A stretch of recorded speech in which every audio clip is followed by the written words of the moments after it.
Welcome back. If we take a look at our Fibonacci function that we created, this is what we're doing.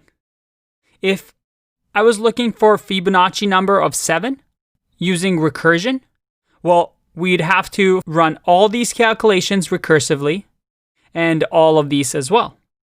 And you can see here what's happening, right? Look where we're calculating Fibonacci of 1. We have this function running 1, 2, 3, 4, 5 times, calculating the same thing. What about Fibonacci of 2? Again, look at all these calculations that are being repeated. What about 3? And you see here where the triangles are overlapping, where we're calculating 3 over where we calculated Fib2 and Fibonacci of 1 as well. And then if we keep going to Fibonacci number of 4, there again, repeated tasks. Triangles over triangles. And then finally, Fibonacci of 6 or 5, we see that once again, we just have more repeated calculations. This does not look efficient, does it? And that's what we saw in the previous video. This is what we're doing with our calculations. But if you notice here, with dynamic programming, we can optimize this and use memoization to say, hey, calculate Fibonacci of 7, go recursively down to 6, to 5, to 4, to 3, to 2, and also to 1. And now, as we go back, remember, as we start to return the statements, and we go to fib of 2, or fib of 3, or fib of 4, because we've already calculated these numbers, we can actually return a memoized version so that all these calculations are no longer needed. Why?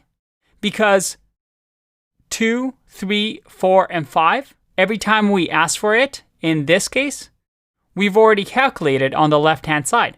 So we can use the cached or memoized version so that these we can just ask the memoized function to just give for us. We avoid all these calculations. Look how simple that looks.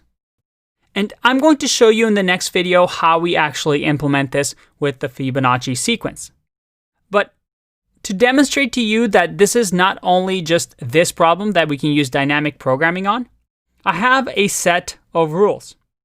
One is that you can think of dynamic programming as combining divide and conquer, what we did with the tree-like structure of Fibonacci number, where we use recursion, and using reuse, that is caching and memoization, with recursion to get savings in performance and use dynamic programming.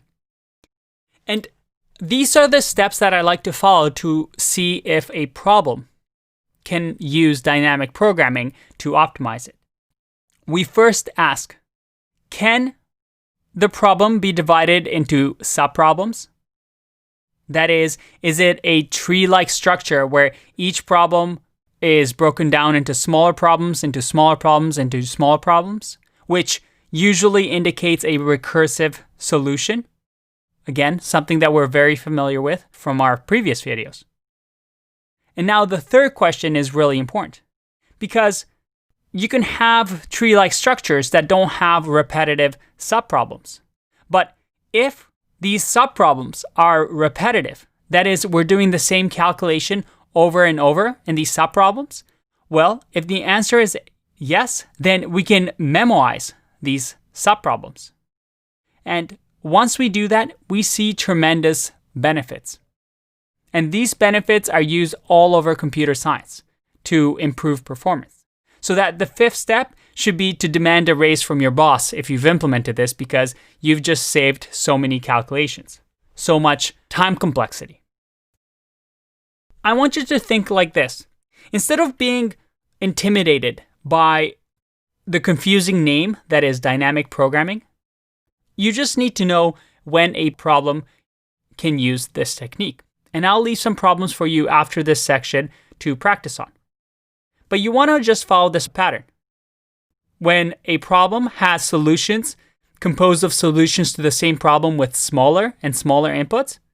Each subproblem is solved only once, and the result of each subproblem is stored in a table like a cache, such as a hash table, like we've done in the previous video, for future reference. We can use this table to obtain the original solution of a repeated problem. Enough talk. I think it's time for us to implement our own memoization with Fibonacci number. If you want to challenge yourself, go ahead and see if you can code it yourself. Otherwise, in the next video, I'm going to show you how to improve our terrible performing Fibonacci function into O of n. I'll see you in that one. Bye-bye.